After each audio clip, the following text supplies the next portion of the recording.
Bonjour et bienvenue à tous. Les orateurs seront Patrick Ferrari, président de 3DZ France, Michele Marquessan, Chief Growth Officer de Nexa 3D. Avec nous aussi Brent Solinger, Chief Technical de Nexa 3D. Bonjour Patrick. Bonjour à tous. Je vous propose d'attaquer la présentation d'aujourd'hui avec Michele. Merci à toi Michele de nous accompagner pour effectivement le lancement de Nexa 3D sur la France et vous présenter cette machine qui effectivement est en rupture par rapport à d'autres technologies et qui va vous permettre, comme vous allez pouvoir le voir, d'imprimer beaucoup plus rapidement avec une très bonne qualité des produits finis. Alors, avant qu'on donne la main à Michele pour présenter la partie de Nexa qui est 3DZ. Donc aujourd'hui, on est impliqué sur 9 pays avec des implications d'origine italienne et puis espagnole. Et aujourd'hui, un déploiement sur la France de façon à assurer la coordination de l'ensemble des marques sur la France à l'identique du portefeuille italien, espagnol et de Nos savoir-faire sont donc en haut à gauche. On va partir du scanner 3D avec la partie logicielle, donc soit du logiciel pour faire ce qu'on appelle du reverse engineering, soit de la simulation, soit du slicing pour vos imprimantes. La partie impression 3D, donc on est intégrateur et revendeur de matériel d'impression 3D. Pourquoi une large gamme? Parce que ça va permettre de répondre vraiment à votre besoin. Donc à ce titre-là, en bas à gauche, on est à même de vous accompagner sur du conseil et de la formation de vos collaborateurs. Et à droite, vous voyez le panneau avec impression à la demande. Donc en fait, c'est plutôt pour valider les pièces et donc les matériels que vous voulez choisir pour intégrer et produire dans vos locaux. On n'est pas des producteurs de pièces détachées. 2-3 chiffres rapides, 2 chiffres essentiels. Le premier, c'est le nombre d'imprimantes qui sont installées aujourd'hui sur l'Europe, un peu plus de 1900 pour 1600 clients, puisque vous avez vu tout à l'heure qu'on parle aussi de logiciels et de scanners, et pour un chiffre d'affaires total qui représente à peu près 30 millions, ce qui veut dire qu'aujourd'hui, le groupe 3DZ, c'est le premier revendeur aujourd'hui en Europe. Michele? Alors, bonjour à tout le monde. Merci pour m'avoir invité dans ce webinaire. Alors, je vais commencer un peu en présentant notre boîte. Donc, peut-être le suivant, s'il vous plaît. Nous venons d'un long voyage qui a commencé à Rome, qu'il y a 3 ans et demi, presque 4 ans, où 2 inventeurs et un investisseur ont eu une idée tout à fait intéressante pour créer une imprimante qui pouvait aller très, très vite. Au jour d'aujourd'hui, nous sommes une entreprise de plus de 30 personnes basée à Ventura, en Californie, avec des équipes de recherche et développement, qui ça c'est notre cœur, services naturellement, applications, logistique, fabrication et naturellement vente et après-vente. Prochaine. On a une équipe de direction expérimentée. Je dis ça parce que je ne veux pas que dès qu'on est une startup, vous croyez que c'est quelque chose qui a été fait dans les garages de quelqu'un. En effet, l'équipe de direction ici, c'est composé par Avi Reichenthal, qui est un des cofondeurs. Avi, il a bien passé, il a bien été le CEO des 3D Systems pendant 12 ans. Isa Medassi, qui est le Chief Operating Officer, c'est un savant qui est expert dans les matériaux et l'optical. Et il a eu plusieurs rôles dans l'industrie et même dans l'université et les forces armées. Après, il y a moi, Michele Marquessan. Moi, j'ai aussi bossé pendant 12 ans chez 3D Systems. J'ai aussi bossé pour 2 ans à XYZ comme responsable Chief Revenue Officer chez 3D Systems et comme vice-président responsable mondial de tout ce qui était impression 3D pour le groupe Kimpo et XYZ plus spécifiquement.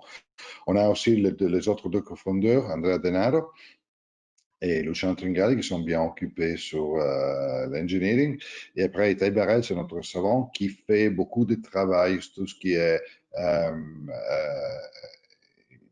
l'intelligence artificielle.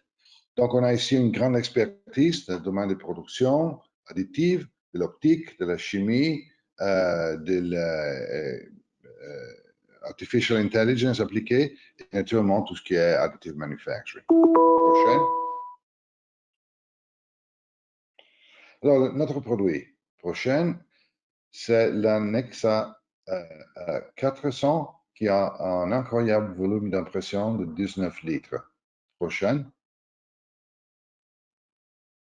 Alors, je vais parler avant tout de la technologie prochaine. Alors, ici, ce qu'on a, c'est une technologie de photopolymérisation. Donc, on parle de des résines liquides qui sont polymérisées par la lumière.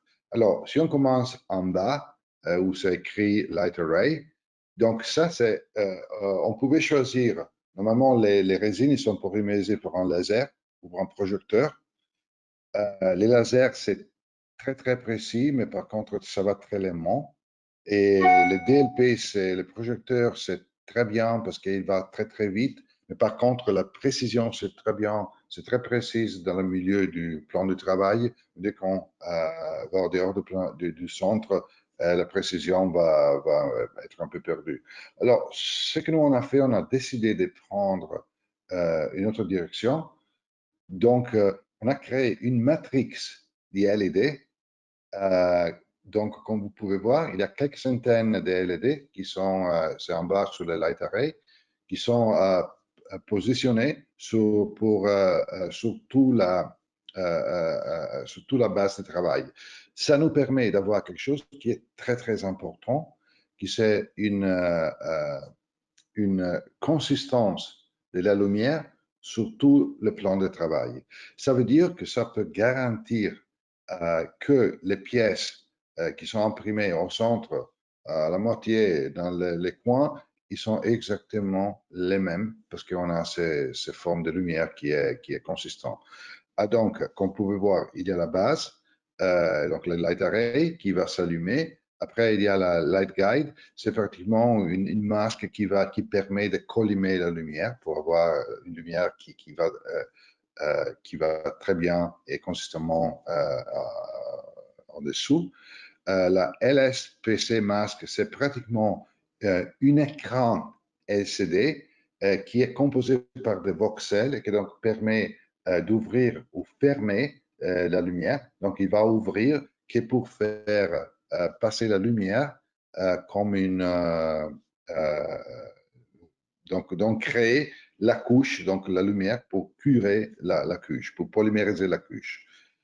La dernière chose, c'est la LSPC, c'est une membrane flexible qui est le cœur, en effet, de cette technologie.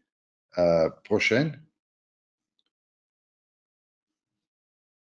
Prochaine, Patrick. Merci. Donc, la membrane, c'est très, très important. En effet, c'est une membrane flexible qui est traitée chimiquement et donc permet à la résine de remplacer la résine qui a été polymérisée dans une vitesse énorme. Donc, ce qui passe, c'est qu'il y a une couche qui est imprimée et après la machine va avancer un petit peu et donc la résine va récupérer la position où la couche avant il a été polymérisé hyper rapidement. Et donc c'est ça qui nous permet d'imprimer à cette vitesse très très haute. L'autre effet, c'est qu'en effet la membrane est flexible, donc ça va éliminer la lamination c'est un des phénomènes les plus pires qui passe quand on va imprimer à haute vitesse. Prochaine. Alors, quelles sont les raisons, les avantages pour choisir Nexa 3D? Prochaine. Il y a 5 avantages principaux. Avant tout, la vitesse, naturellement, une plateforme d'impression très, très large, une excellente qualité de surface, une solution intégrée de moulage, lavage et polymérisation et les logiciels cognitifs intégrés. Prochaine. Alors, voilà, on fait partie aussi des vidéos. Ici, on a fait un petit comparaison entre notre technologie et les technologies des imprimantes industrielles traditionnelles. Alors, la technologie SLS peut arriver jusqu'à 0 mm par minute. Normalement, la technologie DLP arrive jusqu'à millimètre par minute. Et la technologie SLA traditionnelle peut arriver jusqu'à 0,23 mm par minute. Nous, on arrive à faire jusqu'à 10 mm par minute. Donc, Brent, can you please start the printer? Maintenant, on va bien vous montrer quand on parle de vitesse ce qu'on peut faire. Donc, Brent, il vient maintenant de faire partir l'imprimante que vous voyez dans l'autre écran, là, le petit écran sur votre ordi. Brent, is that all right? Did you start the printer? OK. Donc, l'imprimant, il a été fait partir. Donc, vous verrez que dans quelques minutes, on ira montrer toutes les pièces qu'on arrive à faire. Brent, feel free to interrupt me whenever the printer is just about to finish its cycle. Donc, prochaine, donc on va vous démontrer en vif la vitesse. Par contre, il y a une plateforme d'impression qui est la plus large de 100 segments. En effet, on a une base de travail qui est 280 mm par 165 pour 400 en hauteur. Donc, ça permet une productivité, une liberté, une flexibilité sans précédent pour créer des grandes pièces en quelques minutes ou plusieurs pièces petites très, très rapidement. Donc, flexibilité et productivité ici. Prochaine. L'autre chose, c'est que grâce au système, grâce au Light Engine, donc dès qu'on a une consistance totale sur tout ce qui est la plateforme de travail, on arrive à avoir une qualité d'impression qui est très, très élevée, qui peut être comparable à celle du moulage par injection en termes de précision. Donc, on a des bords tranchants, des surfaces lisses, des détails impeccables et des trous parfaitement circulaires. Prochaine. L'autre chose, c'est qu'on est en train d'arriver à offrir une solution industrielle intégrée. Alors, nous irons offrir une solution unique qui combine haute vitesse et productivité. Donc, des unités intégrées de nettoyage et de polymérisation pour un post-traitement rapide et ininterrompu des pièces. Donc, il y a une unité de post-traitement avec plateau multiple, donc c'est-à-dire il y a la possibilité de mettre dans le système plusieurs plateformes de travail. Et ça va permettre une polymérisation rapide et efficace de niveau industriel. Donc, ce n'est pas un petit truc qu'on achète sur Internet. Et tout est prêt déjà pour l'automatisation. Alors, pour ce qui est le système curing UV, ça va être prêt normalement à la fin de ce trimestre. Donc, on a déjà commencé les prototypages et ça va être prêt très, très rapidement. Prochaine. L'autre chose, c'est notre logiciel cognitif intégré. Ça, je trouve, c'est une chose qui est tout à fait géniale. C'est-à-dire qu'une fois que le fichier il a été envoyé à notre imprimant, il est analysé. Donc, on a des algorithmes très, très avancés de machine learning. Donc, ce qui va passer, c'est que le fichier, il est examiné couche par couche, à vrai dire, voxel par voxel. Donc, ce qui fait la machine, c'est de déterminer, dès qu'on a un certain matériel, optimiser la vitesse en fonction de la qualité. Donc, ce qui passe, c'est que cette analyse nous permet de vérifier la géométrie du fichier et donc appliquer automatiquement tous les paramètres pour optimiser la qualité d'impression en gardant la vitesse la plus rapide possible. Typiquement, ce qui va passer, c'est que quand on a des cross-sections qui passent à être très grands, à être tout petits, ça va créer énormément de problèmes. Ça passe pas avec nous parce que ce qui passe, c'est que le logiciel arrive à gérer ça automatiquement. L'autre chose, c'est qu'il y a des contrôles dans la cloud pour lancer des impressions à distance dans un seul imprimant ou dans un pack d'imprimants. Donc, on peut gérer l'imprimant ou un pack d'imprimants de votre smartphone ou d'un logiciel qui peut être séparé. Donc, il ne faut pas être à la côté de la machine pour gérer, pour voir. L'autre chose, c'est qu'il y a un système d'optimisation cognitive continue et donc ça va améliorer les performances de production et la qualité.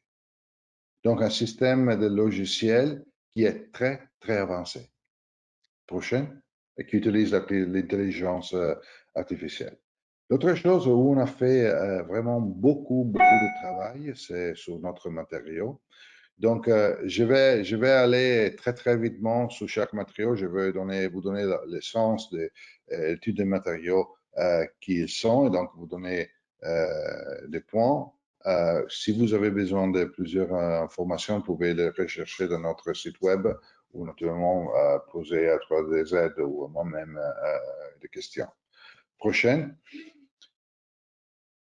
Alors, on commence avec les ex-GPP Blue. C'est un matériel draft, donc c'est à très haute vitesse et ça permet des itérations rapides, l'analyse de la forme, communication et toute l'optimisation de topologie. Prochaine.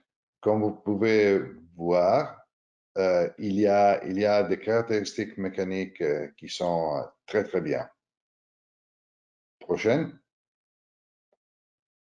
Alors, quand on peut appliquer ça, quand on a besoin de vitesse, c'est très très bien pour le détail, très précis. Ça permet de faire des prototypes rapides. Et en effet, les pièces abordables, c'est la résine moins chère que nous allons offrir. Et aussi, il y a une couleur vibrant bleu qui est très très belle. Prochaine. Les ex-GPP Grey, c'est très bien parce qu'il a des caractéristiques uniques en termes excellente finition de surface. Ça peut mettre des itérations rapides, analyse de la forme, adéquation à la fonction, démonstration et communication. Comme vous pouvez voir, si vous regardez bien la photo, il y a des numériques et ça vous permet de réaliser comme les numériques sont tellement précises et vous pouvez aussi avoir une sensation de tout ce qui est la surface, la qualité de la surface. Prochaine. Voilà, et comme vous pouvez voir, c'est plutôt bien en termes de propriétés mécaniques. Prochaine. Donc, les applications typiques et conseillées si vous souhaitiez, quand on a besoin d'une excellente résolution de la surface, des détails, de la texture et d'une finition mat. Donc ça, c'est typique une application prototypage. Prochaine. On a après les ex-GPP translucents, c'est solide, précis, rapide. C'est très intéressant parce que ce matériau, c'est très très bien pour des grandes pièces et ça marche très très vite. Mais par contre, il a un autre très gros avantage parce qu'il n'y a pas d'absorption de. Donc, quand on doit travailler avec des fluides, ça peut être, ça c'est le choix meilleur. Prochaine. Comme vous pouvez voir, ça permet d'arriver jusqu'à 61 degrés. Et donc, on peut utiliser de l'eau chaude. Prochaine. Alors, c'est idéal pour travailler avec des fluides. Ça peut être utilisé très, très bien pour des pièces transparentes. Si on va les traiter, donc on fait du polishing et après on va les traiter avec du spray, ça peut devenir presque transparent, on peut voir à travers. Donc, attention, go Brent, pardon, et voilà. Comme vous pouvez voir, maintenant on va vous montrer. On a déjà imprimé, voilà. Ils sont 98 touches d'une clavière PC. Donc, en moins de 8 minutes, on est arrivé à imprimer 98 touches. Je crois que ça, c'est plutôt intéressant, non? Donc, vous avez vu la vitesse en vive. Voilà, il est en train de laisser passer la résine et voilà, les pièces sont prêtes. Donc, vous pouvez voir vous-même, énorme qualité et une très bonne super vitesse. Brent, how long did it take? Is that 8 minutes?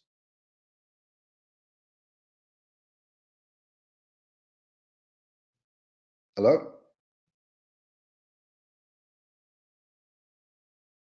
It was 8 minutes, yes. OK, donc tout a été imprimé en 8 minutes. Donc, je trouve que ça, c'est une démonstration plutôt intéressante de la vitesse en vif. Hein. Donc, vous avez vu comme ça passe. Bon, prochain matériel. Autre matériel qui est vraiment très intéressant, c'est l'ex-ABS HT Orange ou HT. C'est haute température. Donc, on peut imprimer comme ça des pièces fonctionnelles et des moulages par injection. Donc, tout ça permet une vitesse très, très élevée et faible rétraction et partie pleinement fonctionnelle. Donc, en plus, on a une très grande durabilité et on arrive à faire des jokes et des accessoires. C'est prêt pour peinture ou plaquage et des détails qui sont très bien pensés. Prochaine, comme vous pouvez voir, il peut arriver jusqu'à 120 degrés et la transition sous glace, c'est à 128 degrés. Donc, très important. Prochain. Donc, conseiller, si vous souhaitez avoir des pièces épacées, des grandes sections transversales, des pièces résistantes aux températures, une finition mate orange. Prochaine. Ça, c'est un autre matériau qui est très intéressant. Ça a été fait en collaboration avec Henkel. Donc, c'est un matériau Loctite. C'est un matériau qui est similaire à l'ABS. Donc, il a très haute performance, il a un module très élevé, il a des excellentes propriétés physiques de flexion et de traction et un haut degré d'allongement. Et naturellement, il a une excellente température de déflexion à la chaleur. Prochaine. Comme vous pouvez voir là, il y a toutes les données. Encore une fois, vous allez les retrouver dans notre site web. Prochaine. Donc, pièce conseillée si vous souhaitiez une très bonne longévité, une autre résolution de surface. Il y a une texture de plastique, donc c'est très très bien. Il y a une finition mat et une couleur noire qui sont très très bien appréciées sur tout ce qui est prototypage rapide. Prochaine. Et ça, c'est le nouveau matériel. Donc, c'est une cyanide ester. Donc, c'est un degré cyanide ester. Donc, c'est un polymère à haute performance pour la production de pièces plastiques d'utilisation finale et outils de moulage par injection en 4 minutes. Donc, c'est un polymère à durcissement unique rapide pour des pièces lourdes, donc c'est plutôt important. Il a une résistance à la pression élevée, comparable uniquement aux résines ester de cyanate à double durcissement. Il y a des propriétés isotropes pour les composants automobiles, électroniques et industriels. Ça peut être utilisé under the bonnet, comme on dit, donc dans la voiture.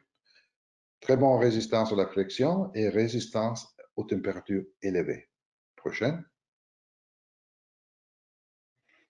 Donc, vous pouvez voir là tout ce qui sont les données, les propriétés mécaniques. Et comme la grasse transition, c'est ici presque 130 degrés Celsius. Prochaine. Donc, application conseillée si vous souhaitez avoir des pièces automobiles, outils de moulage par injection, une excellente stabilité thermique, produit de pièces pour l'utilisation finale et aussi une très belle finition mate et couleur noire. Bon, prochaine. On peut parler de ce que les gens ils disent pour nous, ils disent de nous, et aussi ce que vitesse signifie pour nos clients. Donc, prochaine. Caleb Christensen, c'est le Business Development de Forecast 3D, qui c'est un des services bureaux les plus grands aux États-Unis. Il dit, avec la NXT 400, nous pouvons livrer des pièces à nos clients le jour même, ce qui constitue un énorme avantage comparatif dans notre secteur. Vous pouvez imaginer ce qu'on peut charger pour des pièces qui sont faites dans la même journée. Prochaine. Darascon, c'est le CEO de Dynamism. Il me dit, nous sommes vraiment impressionnés par la vitesse et la qualité d'impression de Nexa 3D. Cela me rappelle la première fois que j'ai utilisé une connexion Internet à large bande. Nexa 3D est une valeur incroyable pour nos clients. C'est le meilleur outil de production. Prochaine. Ça, c'est Daniel Spirig. C'est le président de Techniplast Prime, qui est un sous-traiteur pour l'industrie automobile. Il dit, ce que nous tendions à offrir, des services à clients tels que Daimler et BMW, nous sommes impatients de mettre en marche toutes les machines que nous avons acquises. Ils ont acquis un certain numéro de machines pour faire pas mal de production. Là. Donc, comme vous pouvez voir, clients comme Daimler et BMW, ça signifie aussi une très haute qualité de pièces en termes de précision et qualité de pièces surface. Prochaine. J'ai un petit case study ici, donc la valeur de la vitesse pour nos clients. O, c'est une entreprise allemande qui est synonyme de performance technique, innovation, qualité et fiabilité. Ce qu'ils font, c'est que c'est des systèmes et des équipements de points pour les sous-marins et les équipements de sauvetage. Donc, ils ont déjà fourni plus que 1500 systèmes hyperbares dans le monde entier. Surtout, ils font des systèmes qui vont au-dessous de la mer, de quelques centaines de mètres, donc des systèmes vraiment très spécialisés. Alors, pourquoi Nexa 3D? Alors, la série de production typique vont jusqu'à 300 unités. Dans ce projet spécifique, il avait 3 composants de plastique différents. Donc, comme vous pouvez voir déjà là, il y en a 2. Et il devait imprimer et devait fabriquer 200 appareils.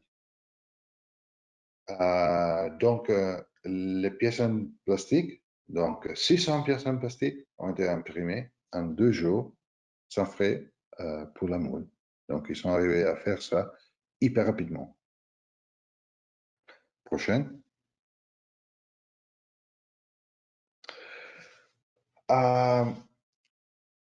Autre application, un renommé cabinet d'architecture. Il dit, nous avons décidé de remplacer une flotte de 12 imprimants 3D par un seul NXT 400. Car nous pouvons imprimer des pièces beaucoup plus grandes en quelques minutes au lieu de plusieurs heures. Aussi, ça nous permet d'être plus productifs et il y a beaucoup moins de complications parce que gérer un imprimant contre gérer 2 imprimants, c'est très compliqué. Les 2 imprimants, ils étaient de Formlabs. Un fournisseur de clés de l'industrie aérospatiale. Alors, ce qu'ils font là, c'est qu'ils ont beaucoup de contrôle qualité. Donc, ils ont des inspections, des plafonds d'inspection où ils doivent mettre toutes les pièces qui sont contrôlées visiblement. Donc, ça leur coûtait très, très cher et il n'y avait pas la possibilité de le faire à l'intérieur parce que ça leur coûtait trop de temps. Et donc, ils devaient sous-traiter ça à l'extérieur.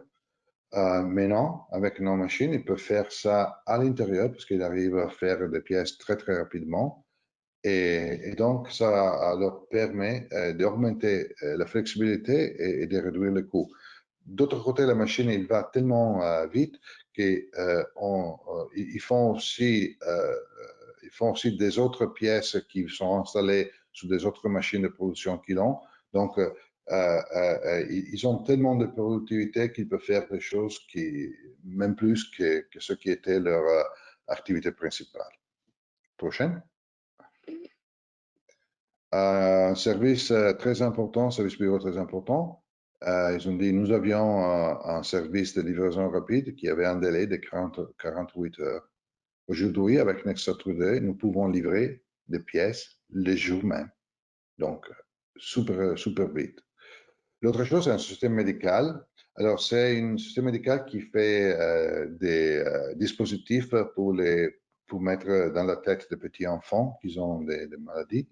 Normalement, dans le passé, il devait avoir le petit gamin qui allait, il scannait la tête et après 2 semaines, il était en mesure d'imprimer et de créer les dispositifs. Donc, comme ça, la famille devait rentrer, devait réessayer les dispositifs. Au jour d'aujourd'hui, il arrive à faire tout ça dans la même journée. Donc, le patient, il arrive, ils sont scannés. Après, il peut imprimer le dispositif et le faire essayer directement en place. OK. Prochaine. Donc, je vais terminer avec une slide qui je trouve ça plutôt intéressant. Donc, c'est notre vision. Prochaine. Je crois que tout le monde envisage l'impression 3D parce qu'elle soit utilisée pour tout ce qui est production, donc production additive. Prochaine. Non, voilà, merci. Comme vous pouvez voir, nous envisageons une multitude d'imprimants connectés ensemble par des robots et où les nettoyages et le curing sont intégrés dans un système automatique. Alors ça, c'est un peu le rêve de tout le monde. Ce que je veux vous dire, c'est que tout ce que vous avez vu au jour d'aujourd'hui, ça, c'est déjà prêt, déjà projeté pour être complètement automatique. Donc, même si au jour d'aujourd'hui, c'est encore possible de faire une automatisation complète, comme vous voyez là, si vous achetez une machine aujourd'hui, dans quelques mois, quand vous voulez faire une intégration automatique, bon, les machines sont déjà prédisposées, donc ils sont future ready pour faire ça. Bon, sous ces notes, si vous pouvez poser des questions. Bonjour Michele, merci pour cette présentation. Nous avons pour le moment 4 questions. S'il vous plaît, si vous avez des doutes, c'est le moment. Nous sommes là vraiment pour vous. Donc, n'hésitez pas, c'est notre Q&A. Donc, la première question, comment assurez-vous le post-traitement? Alors, le post-traitement, en effet, c'est tout simple.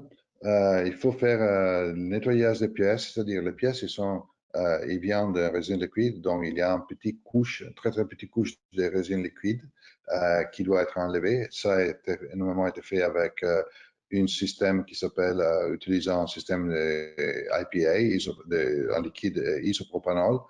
Même si nous sommes en train de faire quelque chose, donc restez en ligne parce que très rapidement, nous allons arriver avec une communication importante. Normalement, il faut simplement nettoyer ces pièces dans une ultrasonic cleaner. Et après, les pièces, ils sont mis dans une petit four UV pour faire le curing final. Donc, une très, très simple post-processing. D'accord. Et par rapport au four UV que tu mentionnais à la fin, donc devons-nous utiliser un four UV particulier? Non, normalement, pour les matériaux qu'on a aujourd'hui, ça, c'est pas. On peut acheter quelque chose d'Amazon, si vous voulez, donc il n'y a pas de problème.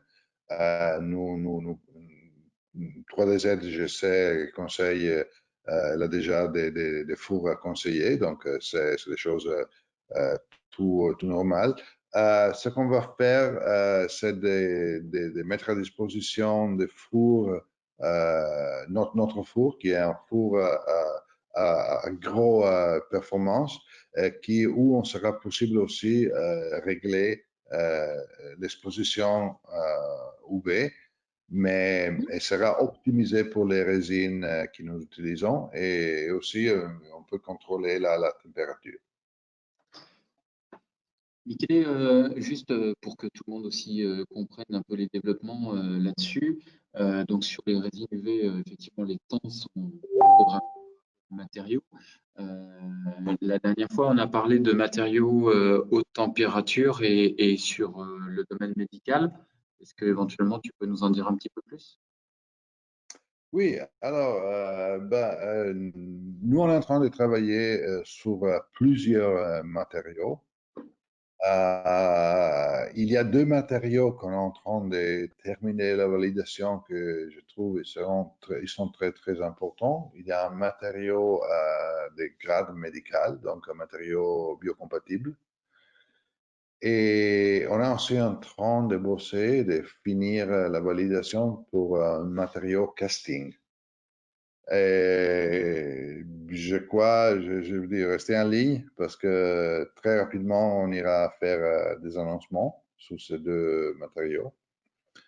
Et donc ça ira augmenter les possibilités d'utilisation de la machine même. Alors, on est aussi en train de travailler, de valider une matériau à plus haute température qui, je crois, sera prêt un peu plus tard, mais on est déjà dans un très bon niveau du travail là. D'accord. Prochaine question, merci. Quelles hauteurs de couches d'impression sont possibles? Alors, normalement, nous, il y a trois niveaux de couches. Alors, le standard, c'est 100 microns. Normalement, c'est une très bonne compromis entre vitesse et qualité. On peut avoir un système draft à 200 microns et aussi un système plus précis à 50 microns. D'accord, merci. Prochaine question. Est-ce que le logiciel peut générer le moule d'injection à partir d'un design 3D? Combien d'injections pouvons-nous réaliser avec ces moules avant qu'ils se dégradent trop vis-à-vis des tolérances? Il faut avoir un cas précis d'application. Donc, si vous nous envoyez le fichier, on peut vous dire, parce que ça, il y a beaucoup de variables entre la dimension et la géométrie qui était faite. Et donc, je n'ai pas une réponse précise, mais c'est quelques centaines de répétitions, ça je peux vous le dire déjà, mais il faudra vérifier sur chaque type de mode. Ça, c'est clair, Michele. Donc, je complète juste un tout petit point. Effectivement, le nombre d'injections en fait, va dépendre aussi des matériaux que vous allez utiliser. Puisque, en fonction des températures d'injection, vous allez dégrader plus ou moins vite le moule. Donc là, vraiment, on travaille sur des études de cas. On a noté le nom de la personne. Si vous voulez bien reprendre contact avec nous à la suite de ça pour on puisse détailler un petit peu plus avec vous les réponses, sachez que voilà, ça, on pourra rentrer dans le détail de ces éléments. D'accord. Encore une question. Et est-ce que le logiciel peut générer le moule? Non, ça, c'est une chose qui doit être faite par les clients. Nous, la seule chose qu'on fait, nous, c'est d'analyser les fichiers, mais ça, c'est pas une chose que la machine peut faire. D'accord. Encore une question. Donc, bonjour. Avez-vous de matériaux souples? Quelle durée est short? On est en train de bosser aussi, de compléter la validation du matériel souple. Je n'ai pas encore des données précises, mais ça va aussi passer très vite. Donc, restez en ligne. Il est clair que tous les gens qui ont participé Pardon, pardon. Si vous pouvez nous dire, parce que les matériaux souples, il y a différents types. Ça, ce qui sera intéressant, si vous pouvez contacter 3DZ, leur faire savoir quelles caractéristiques, selon vous, les matériaux souples doivent avoir. On est en effet en train de tester différents types de matériaux souples avec de différentes caractéristiques. Donc, il serait intéressant d'entendre la voix du client pour vérifier qu'est-ce qui est utilisé en plus. D'accord. Nous avons une dernière question. Donc, avez-vous des résines stérilisables? Pardon, je n'ai pas entendu. Tu peux répéter, s'il te plaît? Avez-vous des résines stérilisables? Oui, les matériaux médicaux qu'on va lancer, ça sera stérilisable, oui. D'accord. Et encore une petite dernière. Avez-vous une résine qui peut remplacer le PP?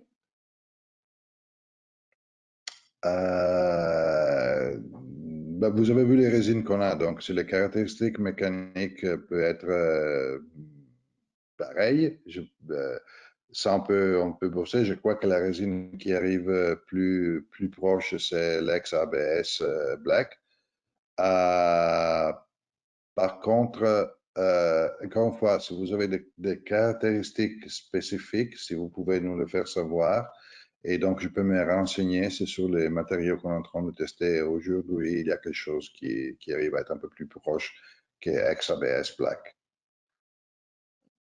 Notamment sur des points de flexibilité et de traction, puisque certaines caractéristiques peuvent être assez différentes suivant les compositions chimiques en fait que Nexa va faire. Il y a aussi la transparente qui peut répondre à certaines caractéristiques du PP. Donc là encore, sur ce point, avant de répondre un peu trop précisément ou un peu trop hâtivement, c'est peut-être bien d'étudier avec vous, en fait, qu'est-ce que vous cherchez exactement et qu'on puisse choisir avec vous la matière qui va aller le mieux dans la gamme, répondre à votre besoin. Ça marche. Bon, merci beaucoup à tous. Si vous avez encore des questions, n'hésitez pas, s'il vous plaît. Nous restons à votre disposition sur info@3dz.fr. Merci à tous. Bonne journée à tous. Merci, Michael. Au revoir. Merci. Au plaisir. Au revoir. Au revoir.